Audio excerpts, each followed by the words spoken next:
Hi guys, মই জয়ৰ পৰা আপোনালোকক মোৰ ইউটিউব চেনেলটোলৈ স্বাগতম জনাইছোঁ। আজি মই আপোনালোকৰ বাবে লৈ আহিছোঁ মিছল দালিৰ ৰেচিপি। এই দালিখন খাবলৈ খুবেই টেষ্টি হয় আৰু ঘৰত থকা সকলো বিধৰ দালিৰে মিক্স কৰি এই দালিখন বনাব পাৰি। দালিখন বনাবলৈও ইজি আৰু খাবলৈও খুবেই টেষ্টি হয়। যিহেতু সদায় খোৱা দালিখন খাবলৈ মনো নাযায় ন, সেইকাৰণে আজি মই আপোনালোকলৈ এটা নতুন ৰেচিপি লৈ আহিছোঁ। তেনেহ'লে চাই থাকোঁ সম্পূৰ্ণ ভিডিঅ'টো। মিছল দালি বনাবৰ কাৰণে মই ইয়াত বুটৰ দালি আৰু মচুৰ দালি, মগু দালি আৰু ফলা মগুটো যোনটো আমি প্ৰসাদৰ কাৰণে ইউজ কৰোঁ সেইটো দালি, তাৰপিছত মাটি দালি আৰু মটৰ, তাৰপিছত আৰু কেইটামান ৰাজমাহ, গোটেইখিনি দালি মিক্স কৰি লৈছোঁ। মিক্স কৰি লৈ মই এবিধে দালি বনাম। এনেকৈ দালি খাই বহুত সোৱাদ হয়। গতিকে মই ঘৰত যিখিনি দালি সদায় ইউজ কৰোঁ বেলেগ ধৰণে বনাওঁ। আজি মই গোটেইখিনি দালি মিক্স কৰি এবিধে দালি বনাম। খাবলৈ খুবেই টেষ্টি হয়। তেনেহ'লে ৰেচিপিটো চাই থাকিব আপোনালোকে মই কেনেকৈ বনাওঁ। এতিয়া গোটেইখিনি দালি মই আধা ঘণ্টামান পানীত তিতাই ৰাখিম। গোটেইখিনি দালি কোমলিব লাগিব, সেইকাৰণে মই গোটেইখিনি পানীতে তিতাই ৰাখিম যাতে এইখিনি ভালকৈ কোমলি যায়। আৰু এইখিনি কমচে কম আধা ঘণ্টামান তিতিব লাগিব। আধা ঘণ্টামান তিতাৰ পিছতে কোমলি যাব। এইখিনি এতিয়া মই আধা ঘণ্টাৰ কাৰণে এনেকৈ তিতাই ৰাখিম। এইখিনি আধা ঘণ্টা এনেকৈয়ে থাকিব। এতিয়া এইখিনি আধা ঘণ্টা সময় তিতাই ৰখা হৈ গ'ল। এতিয়া এইখিনি ভালকৈ দুবাৰমান ধুই লওঁ। গোটেই দালিখিনি ভালকৈ ধুই লোৱা হৈ গ'ল, 3-4বাৰমান ধোৱা হ'ল। আৰু মাটি দালি আৰু ফলা মগুটোত যিটো বাকলি থাকে সেই বাকলিটো পেলাই নিদিব। বাকলিটোৰ সৈতে বনাব লাগিব, তেতিয়া খাবলৈহে বেছি সোৱাদ হয়। গতিকে মই বাকলিখিনি পেলাই দিয়া নাই। ভালকৈ ঘঁহি দিলে বাকলিখিনি আঁতৰি যাব। মই ভালকৈ ঘঁহি দিয়া নাই কাৰণ বাকলিখিনি মই ৰাখিম। গোটেই দালিখিনি মই পানীৰ লগত কুকাৰত দি দিলোঁ। আৰু এতিয়া ইয়াত অকণমান নিমখ দিম। নিমখখিনি মই সিজাওঁতে দিম। এতিয়া এইখিনি সিজিবলৈ দিম কুকাৰত। এতিয়া মই কুকাৰটো গেছত পাতি দিলোঁ। এতিয়া এইখিনি 2টা হুইচেল মাৰিব লাগিব।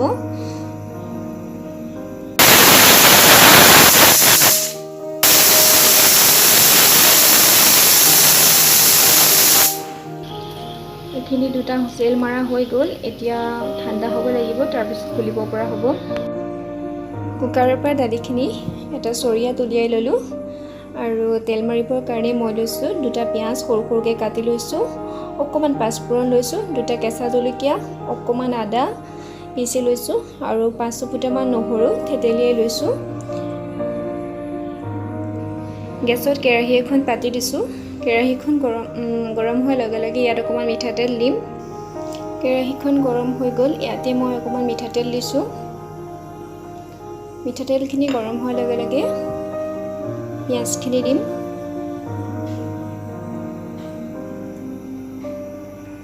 মিঠাতেলখিনি গৰম হৈ গ'ল। এতিয়া ইয়াতে মই অকণমান পাঁচফোৰণ দিছোঁ। পাঁচফোৰণখিনি ফুটাৰ লগে লগে মই কাটি লোৱা পিঁয়াজখিনি দিম।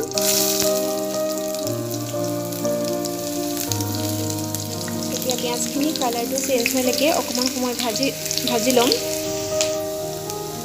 ইফালে পিঁয়াজৰ কালাৰটো অকণমান চেঞ্জ হৈ গ'ল। এতিয়া ইয়াতে মই আদা নহৰু পেষ্টখিনি দিম।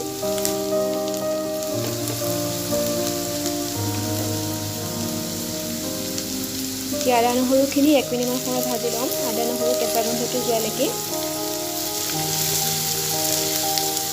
এইখিনি 1 মিনিটমান সময় ভাজি ল'ব লাগিব যাতে আদা নহৰু কেঁচা গোন্ধটো নাইকিয়া হৈ যায়। আৰু 2টা কেঁচা জলকীয়া দিছোঁ।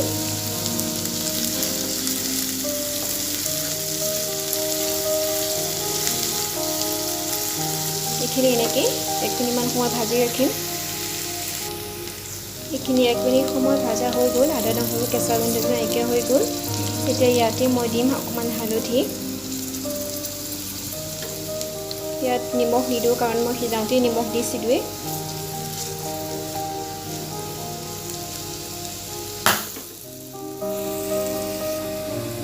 এতিয়া ইয়াতে মই দালিখিনি দি দিম।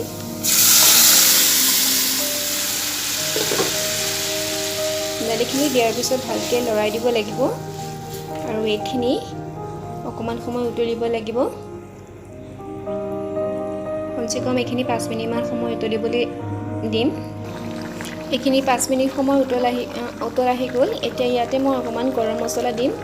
ইয়াত বেলেগ মছলা ইউজ কৰিব নালাগে, অকণমান গৰম মছলা দিলেই হ'ল। এতিয়া এইখিনি ভালকৈ লৰাই আৰু অকণমান সময় উতলিবলৈ দিম। যিহেতু ৰাজমাহখিনি অকণমান টান টান নিচিনা হৈ থাকিব, সেইকাৰণে আৰু 5 মিনিটমান সময় উতলিবৰ কাৰণে মই ঢাকোনখন লগাই দিম। এইখিনি এনেকৈয়ে 5 মিনিট সময় উতলিবলৈ দিম। এইখিনি 5 মিনিট সময় উতলিব দিয়া হৈ গ'ল। এতিয়া ঢাকোনখন উদঙাই লওঁ। গোটেইখিনি তৰকাৰী ভালকৈ উতলি গ'ল আৰু বুটৰ দালি ৰাজমাহ গোটেইখিনি সিজি গ'ল। এতিয়া এইখিনি নমাব পৰা হৈ গ'ল। যেনে তৰকাৰীখন কিমান ধুনীয়া হৈছে কালাৰটো, আৰু খাবলৈ খুবেই টেষ্টি হয়। যদি আপোনালোকে এনেকৈ বনাই খোৱা নাই, খাবচোন আৰু মোক কমেণ্ট কৰি জনাব। এতিয়া তৰকাৰীখন মই এটা বাতি ট্ৰেন্সফাৰ কৰি ল'লোঁ। আজিৰ ৰেচিপিটো আপোনালোকৰ কেনেকুৱা লাগিলে মোক কমেণ্ট কৰি জনাব আৰু লাইক কৰিব। আৰু যদি আপুনি মোৰ চেনেলটো নতুন হয় তেনেহ'লে মোৰ চেনেলটো ছাবস্ক্ৰাইব কৰিব আৰু ওচৰতে থকা বেল আইকনটো প্ৰেছ কৰি দিব। তেতিয়া মোৰ আহিবলগীয়া নতুন নতুন ৰেচিপি ভিডিঅ'সমূহ আপোনালোকে পাই থাকিব। আজিলৈ বাই বাই।